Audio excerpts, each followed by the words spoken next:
प्रधानमंत्री की यूएई की यात्रा संपन्न, कई अहम समझौतों पर हस्ताक्षर। यूएई भारत में करेगा 5 अरब अमेरिकी डॉलर का निवेश।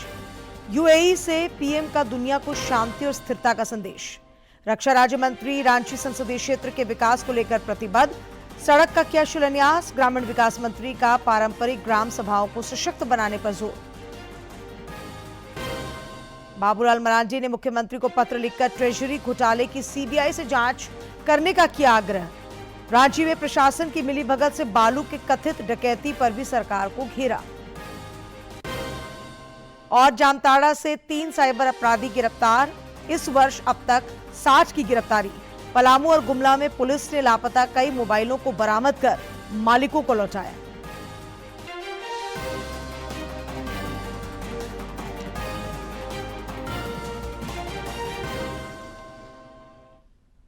नमस्कार, खबरें झारखंड में आपका स्वागत है। मैं हूं डॉक्टर अशीता आनंद और अब समाचार विस्तार से।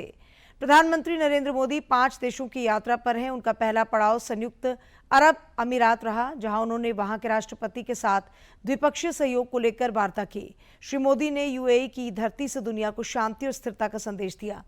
यूएई की यात्रा संपन्न कर श्री मोदी नीदरलैंड्स के लिए रवाना हो गए।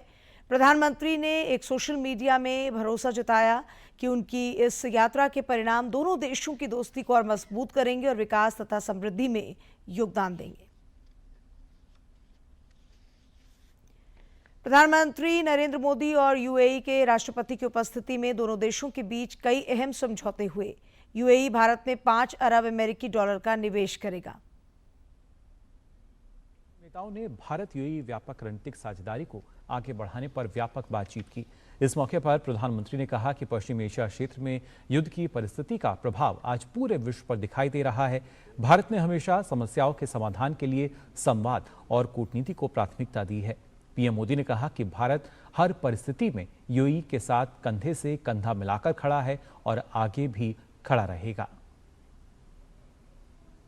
स्वागत के लिए मैं आपका हृदय से बहुत बहुत आभार व्यक्त करता हूं। और जैसा आपने कहा, मैं अपने दूसरे घर आया हूं। ये शब्द, ये भाव मेरे जीवन की बहुत बड़ी पूंजी है। आज भी जिस प्रकार से आपकी वायुसेना के जहाजों ने एस्कॉर्ट किया, ये भारत के लोगों का सम्मान है। आपने पिछले दिनों प्राकृतिक आपदा के कारण कुछ इलाकों में जो परेशानियां आई, उन पीड़ित परिवारों के लिए संवेदना व्यक्त की। इसके लिए भी मैं आपका बहुत बहुत आभारी हूं। ब्रदर, पिछले कुछ समय से आपसे फोन पर तो बात होती रहती थी, परंतु मैं स्वयं आपसे मिलने के लिए बहुत ही बेताब था, आतुर था। पता नहीं क्यों, लेकिन मुझे ऐसा लग रहा था कि मुझे जितना हो सके उतना जल्दी आपके पास आना चाहिए, आपको मिलना चाहिए। आज आपसे मिलकर के मुझे सचमुच बहुत खुशी हुई है। ब्रदर, जैसा मैंने आपको पहले भी कहा है, यूएई पर हुए हमलों की हम कठोर निंदा करते हैं। यूएई को जिस तरह निशाना बनाया गया है, ये किसी भी रूप में स्वीकार्य नहीं है। ब्रदर, इन कठिन परिस्थितियों में आपने जिस संयम,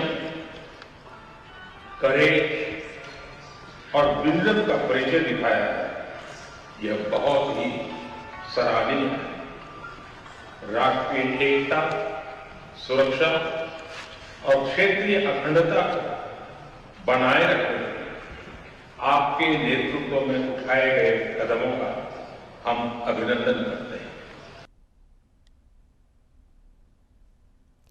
रक्षा राज्य मंत्री सह सांसद संजय सेठ रांची संसदीय क्षेत्र के विकास को लेकर सतत प्रयत्नशील हैं। उन्होंने अपने आवास पर लोगों से मुलाकात और संवाद कर विकास की प्रतिबद्धता दोहराई।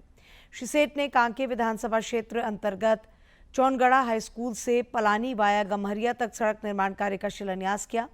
इस दौरान स्थानीय विधायक सुरेश बैठा समेत कई लोग मौजूद थे। रक्षा राज्य मंत्री बुढ़मू के ठाकुरगांव स्थित एक नर्सिंग कॉलेज के वार्षिकोत्सव में भी शामिल हुए।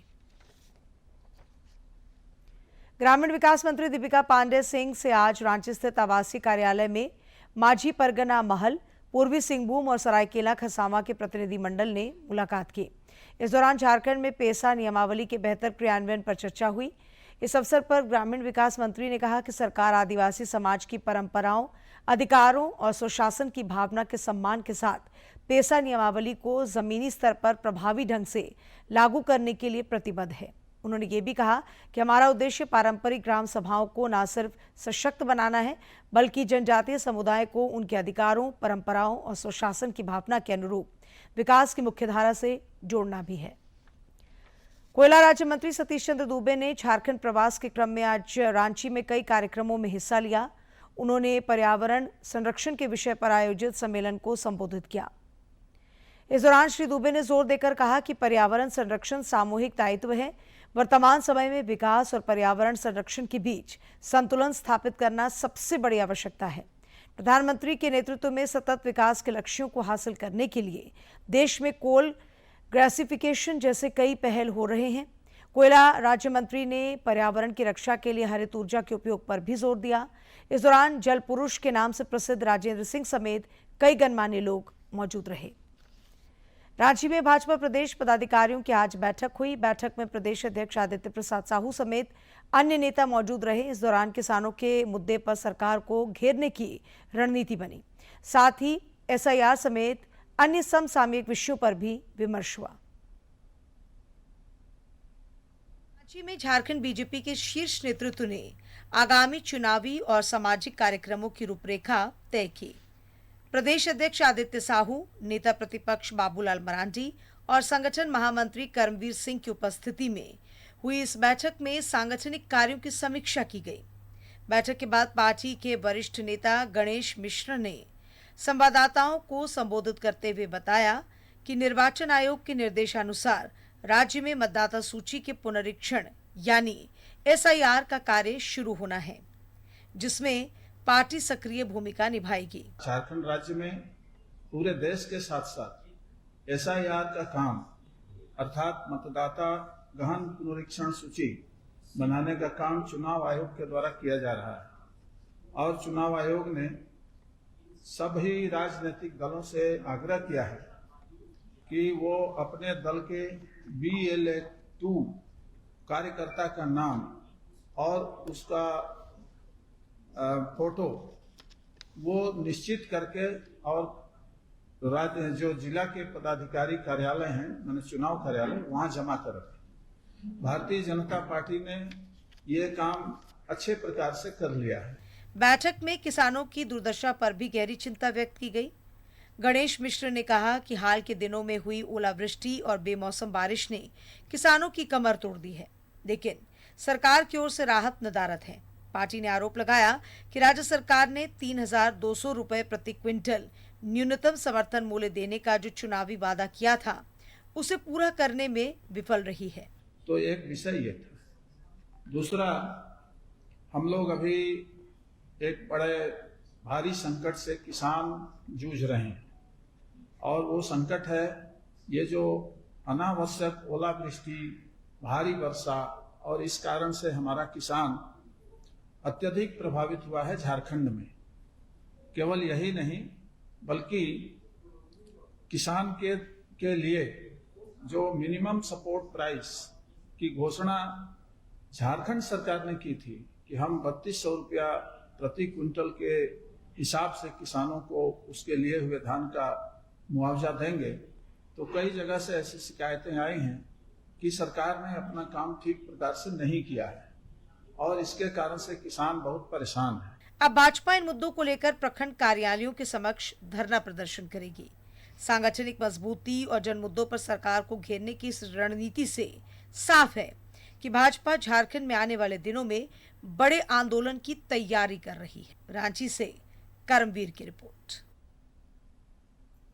नेता प्रतिपक्ष बाबूलाल मरांडी ने मुख्यमंत्री हेमंत सोरेन को पत्र लिखकर ट्रेजरी घोटाले की सीबीआई से जांच कराने का आग्रह किया है।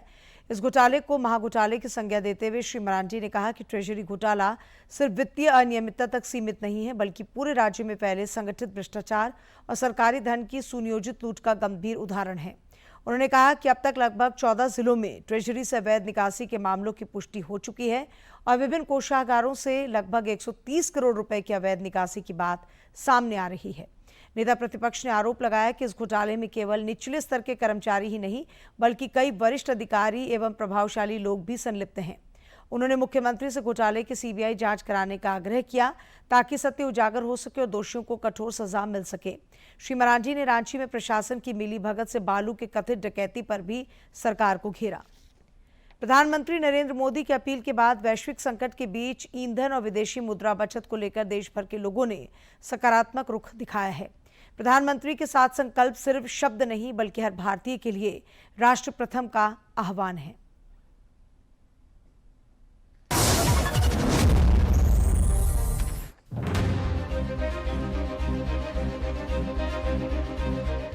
पश्चिम एशिया में युद्ध के हालात, तनाव और गतिरोध बरकरार रहने से दुनिया भर में सप्लाई चेन बुरी तरह से प्रभावित हुई है। पूरी दुनिया में पेट्रोल, डीजल, गैस और फर्टिलाइजर के दाम आसमान छू रहे हैं। इंटरनेशनल मार्केट में क्रूड ऑयल की कीमतें उबाल पर हैं। इसने एक बार फिर दुनिया भर में महंगाई बढ़ने की टेंशन बढ़ा दी है। इंटरनेशनल मार्केट में बढ़ती कीमतों का बोझ सरकार खुद अपने कंधों पर उठा रही है। सरकार का लगातार प्रयास है कि नागरिकों पर इसका बोझ ना पड़े, लेकिन जब सप्लाई चेन पर संकट लगातार बना रहे तो मुश्किलें बढ़ती जाती हैं।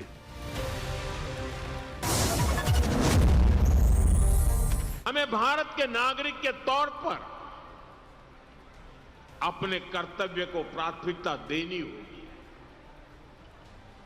इससे पहले के दशकों में भी जब जब देश युद्ध या किसी और अन्य बड़े संकट से गुजरा है, सरकार की अपील और उस अपील पर हर नागरिक ने ऐसे ही अपना दायित्व निभाया है। आज भी जरूरत है कि हम सब मिलकर अपना दायित्व निभाएं, देश के संसाधनों पर पड़ने वाले बोझ को कम करें। विश्व जहां अनिश्चितता की स्थिति से जूझ रहा है, वहीं भारत ने इस संकट का सहज समाधान तलाशा है। तड़क भड़क से दूर सादगी भरी लाइफस्टाइल, परंपरागत खान-पान और सदियों से हमारे घर परिवारों में दी जा रही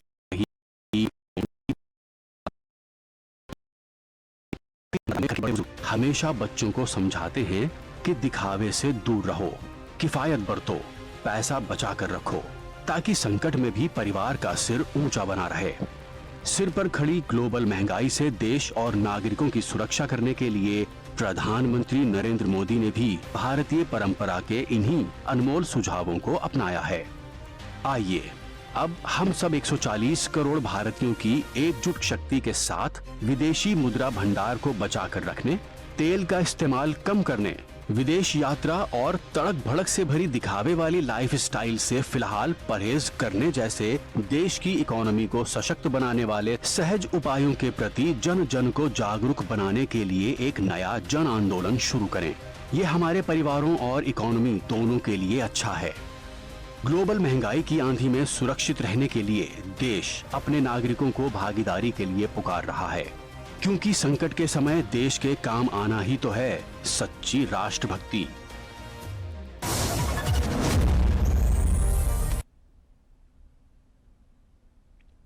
अंतर्राष्ट्रीय बाजार में कच्चे तेल की कीमतों में भारी उछाल आया है। बावजूद इसके अन्य देशों की तुलना में भारत में अब भी सरकार ने जनता पर इसका अधिक बोझ नहीं पड़ने दिया है। आपको बता दें, अंतर्राष्ट्रीय कच्चे तेल की जो कीमतें हैं उनमें भारी उछाल देखने को मिल रहा है। ब्रेंट क्रूड ऑयल की अगर बात करें तो 110 प्रति बैरल के पार ये नजर आया।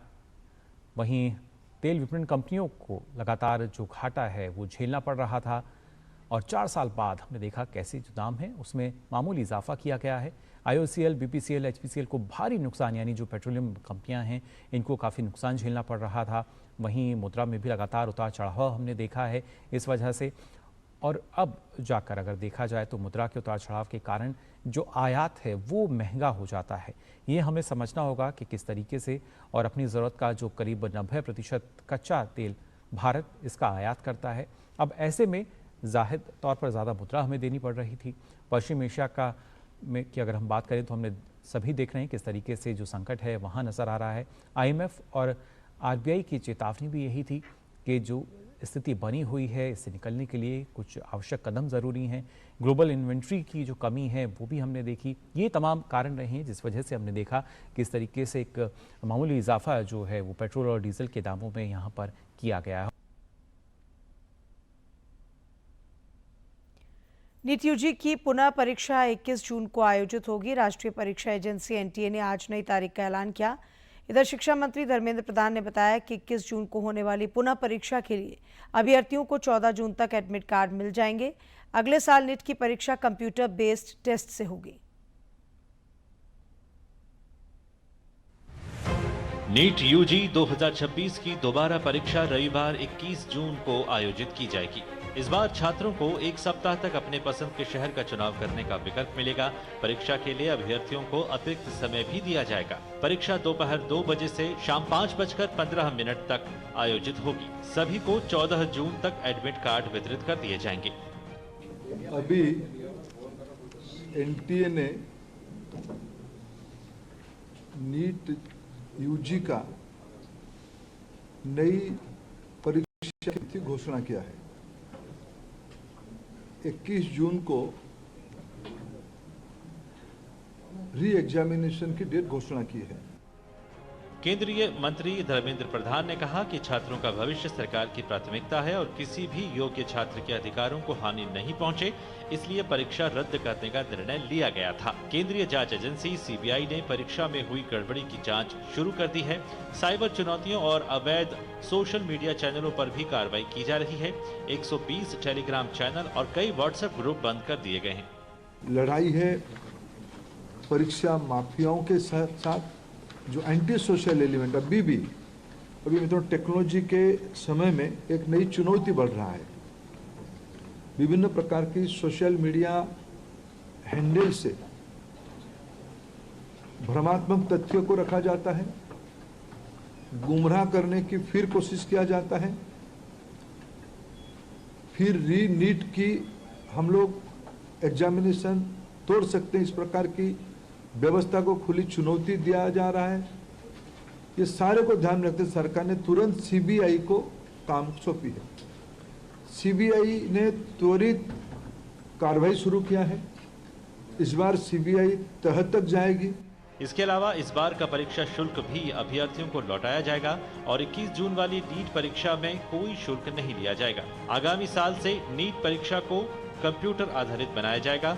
केंद्रीय मंत्री ने अभ्यर्थियों और अभिभावकों से किसी भी अफवाह में न आने का आह्वान किया है। उन्होंने भरोसा दिलाया कि इस बार नीट परीक्षा पूरी तरह सुरक्षित और व्यवस्थित तरीके से आयोजित होगी। Chandrashekhar, DD news. जामताड़ा में साइबर अपराधियों के खिलाफ पुलिस का अभियान अनवरत जारी है। पुलिस अधीक्षक शंभू कुमार सिंह को मिली गुप्त सूचना के आधार पर पुलिस ने नारायणपुर थाना क्षेत्र से 3 साइबर अपराधियों को गिरफ्तार किया है।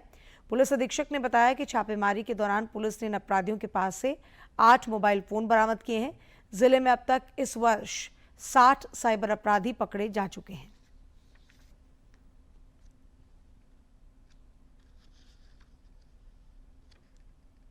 तीन जो संदिग्धों को हिरासत में लिया गया, जिनके नाम राजेश मंडल, दूसरा अजय मंडल और तीसरा हीरालाल मंडल है। तीनों मिर्गा थाना नारायणपुर जिला जामताड़ा के रहने वाले हैं। इसमें से एक जो अभियुक्त है अजय मंडल, उसका आपराधिक इतिहास है। पूर्व में लगभग वो 2.5 वर्ष तक देवघर के एक जेल में साइबर के केस में ही जेल में रहा है। इनके पास से 8 सिम की बरामदगी हुई है और सभी सिम का जब प्राथमिक सत्यापन किया गया तो उसमें ये पाया गया कि इनके द्वारा जो है साइबर ठगी की कार्रवाई की गई है और कई लोगों के साथ ठगी हुआ है। उसके डिटेल इन्वेस्टिगेशन में वो चीज़ें आएंगी, कहाँ कहाँ से इनके द्वारा किए गए। इनका मोडस ये था कि अभी एपीके फाइल के माध्यम से एलपीजी जो सिलेंडर है उसको देने और नंबर लगाने के नाम पर ये लोग ठगी करते थे। इनकी गिरफ्तारी से साइबर के क्षेत्र में हमारे जो कार्रवाई हुई है उससे उस क्षेत्र में जो साइबर क्रिमिनल से उसमें एक भय का माहौल बनेगा। पलामू में पुलिस ने तत्परता दिखाते हुए CEIR पोर्टल के माध्यम से लापता और चोरी हुए 88 मोबाइल फोन बरामद कर उनके वास्तविक मालिकों को लौटाए हैं। गुमला में भी पुलिस ने कुछ चोरी हुए और लापता मोबाइलों को बरामद कर मालिकों को सौंपा है। मोबाइल पाकर इन सभी लोगों के चेहरे खिल उठे। पुलिस ने लोगों से मोबाइल गुम अथवा चोरी होने की स्थिति में अविलंब उसकी सूचना नजदीकी थाने में देने और CEIR पोर्टल पर शिकायत दर्ज कराने का सुझाव दिया है। अंतर माध्यम प्रचार समन्वय समिति IMPCC की बैठक आज रांची में पत्र सूचना कार्यालय के अपर महानिदेशक अखिल कुमार मिश्रा की अध्यक्षता में आयोजित की गई। दूरदर्शन केंद्र के सभागार में आयोजित इस बैठक में विभिन्न केंद्रीय संस्थानों और सार्वजनिक क्षेत्र के अधिकारियों ने जनसंचार, समन्वय और जनसंपर्क से जुड़े विषयों पर विचार विमर्श किया। Akashvani, Doordarshan, my Bharat, CCL, UIDAI, railway, NABARD और NTPC सहित कई संस्थानों ने अपनी प्रमुख उपलब्धियों और योजनाओं की जानकारी दी। बैठक में मीडिया समन्वय, डिजिटल पहुंच, CSR गतिविधियों, युवा कार्यक्रमों तथा जनहित योजनाओं के प्रभावी प्रचार प्रसार पर विशेष जोर दिया गया। कार्यक्रम का समन्वय राज्य नोडल पदाधिकारी गौरव कुमार पुष्कर ने किया। फिल्मी सितारों के प्रति दीवानगी के कई किस्से आपने सुने होंगे, लेकिन झारखंड के जमशेदपुर में एक ऐसी शख्सियत है जिनके लिए बॉलीवुड अभिनेत्री माधुरी दीक्षित केवल एक कलाकार नहीं बल्कि प्रेरणा और संस्कृति की पहचान है।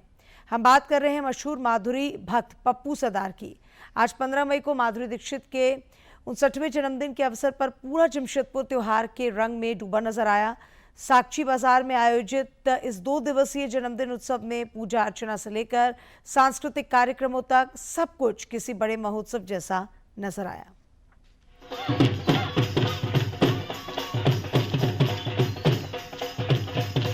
लोगों से तो यही कहूँगा कि हम लोग हर साल बर्थडे मनाते हैं, कहते हैं happy birthday to Madhuri Dixit, तो क्यों ना इस बार हम लोग माधुरी त्यौहार मना लें। ये सोच के मैंने माधुरी त्यौहार मनाया है। और हमारे जमशेदपुर के सभी लोग यूँ भी कहते थे कि जब आप बर्थडे मनाते हो तो एक त्यौहार की तरह हो जाता। UIDAI आधार कार्ड को और अधिक सशक्त तथा पारदर्शी बनाने की दिशा में नित नए कदम उठा रहा है। क्षेत्रीय निदेशक नीरज कुमार ने आज DD झारखंड से खास बातचीत में आधार कार्ड को लेकर कई महत्वपूर्ण जानकारियां साझा की। से 7 साल के जो बच्चे हैं और 15 से 17 साल के जो बच्चे हैं उनको मैंडेटरी बायोमेट्रिक कराना अपडेट है। और वो बहुत ज़रूरी है, इसलिए भी कराना है कि बहुत सारे तरह के जो कॉम्पिटिटिव एग्ज़ाम्स रहते हैं या उनको कोई भी एग्ज़ाम का फॉर्म भरना रहता है या जब एंट्रेंस का जब अलग अलग तरह के नीट हुआ या IIT-JEE का एग्ज़ाम हुआ तो इसमें इसकी ज़रूरत पड़ती है। साथ ही साथ जो रजिस्ट्रेशन होता है CBSE का उसमें भी इसकी ज़रूरत पड़ती है। तो अपील यही रहती है पेरेंट्स से भी और स्कूल से भी कि सारे बच्चों का जो है खासकर जो 5 से 7 साल के बच्चे हैं और 15-17 साल के बच्चे हैं उनका अपना मैंडेटरी बायोमेट्रिक करें। और जो छोटे बच्चे हैं जो क्लास 1 में हैं या 2 में हैं उनको अपार ID के लिए भी इसकी ज़रूरत आजकल पड़ने लगी है, तो बहुत ज़रूरी है कि उसको अपडेट करें। और अब कुछ खबरें राज्य के विभिन्न जिलों से फटाफट अंदाज में।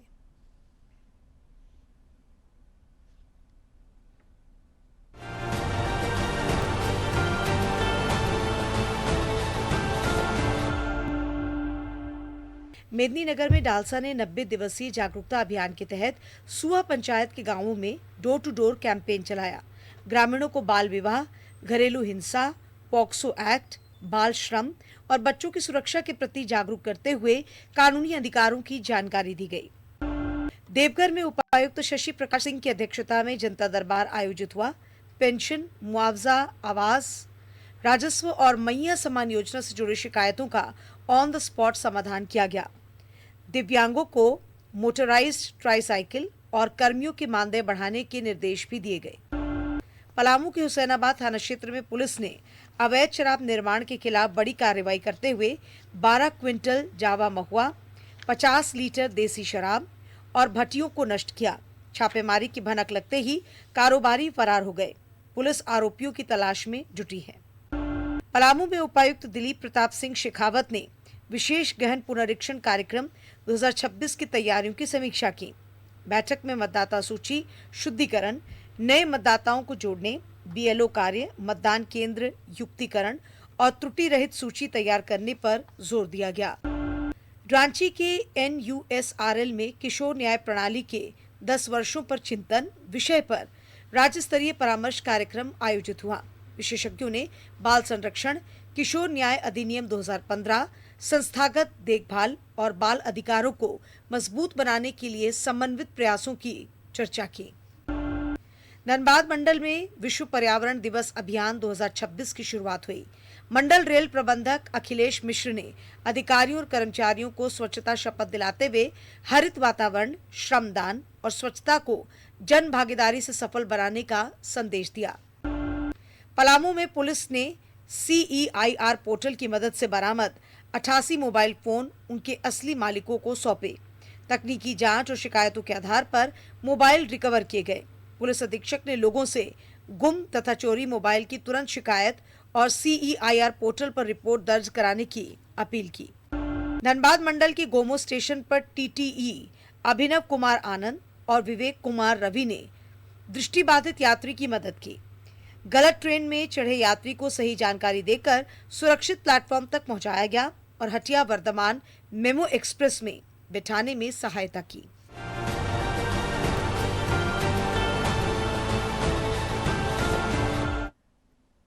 और अब बात मौसम की। केरल में दक्षिणी पश्चिमी मानसून के 26 मई तक पहुंचने की संभावना है। मौसम विभाग के पूर्वानुमान के मुताबिक ये इस बार सामान्य से लगभग 4-5 दिन पहले केरलम पहुंच सकता है। इधर झारखंड में इन दिनों कई इलाकों में बारिश हो रही है। बारिश की बौछारों के बावजूद तापमान में लगातार वृद्धि भी हो रही है। पिछले 24 घंटों के दौरान डाल्टनगंज में अधिकतम तापमान 44 डिग्री सेल्सियस रिकॉर्ड किया गया। अन्य जिलों में भी तापमान बढ़ा है। मौसम विज्ञान केंद्र के पूर्वानुमान के अनुसार अधिकतम तापमान में और 3 डिग्री की वृद्धि संभव है। राज्य के कई जिलों में 21 मई तक आंधी, वज्रपात और बारिश के आसार हैं।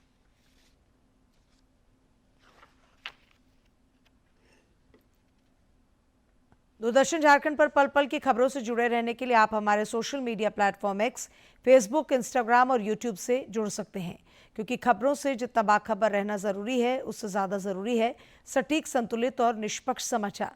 हमारा X हैंडल है @DD News Jharkhand, Facebook page है DD News झारखंड और इंस्टाग्राम अकाउंट है DD News झारखंड। आप हमें YouTube channel Jharkhand DD News पर भी देख और सुन सकते हैं। और अंत में मुख्य समाचार एक बार फिर।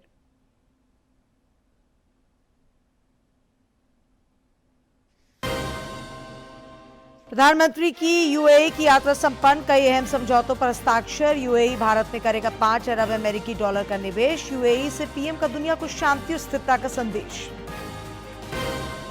रक्षा राज्य मंत्री रांची संसदीय क्षेत्र के विकास को लेकर प्रतिबद्ध, सड़क का किया शिलान्यास। ग्रामीण विकास मंत्री का पारंपरिक ग्राम सभाओं को सशक्त बनाने पर जोर। बाबूलाल मरांडी ने मुख्यमंत्री को पत्र लिखकर ट्रेजरी घोटाले की CBI से जांच करने का किया आग्रह। रांची में प्रशासन की मिली भगत से बालू की कथित डकैती पर भी सरकार को घेरा। और जामताड़ा से 3 साइबर अपराधी गिरफ्तार। इस वर्ष अब तक 60 की गिरफ्तारी। पलामू और गुमला में पुलिस ने लापता कई मोबाइलों को बरामद कर मालिकों को लौटाया।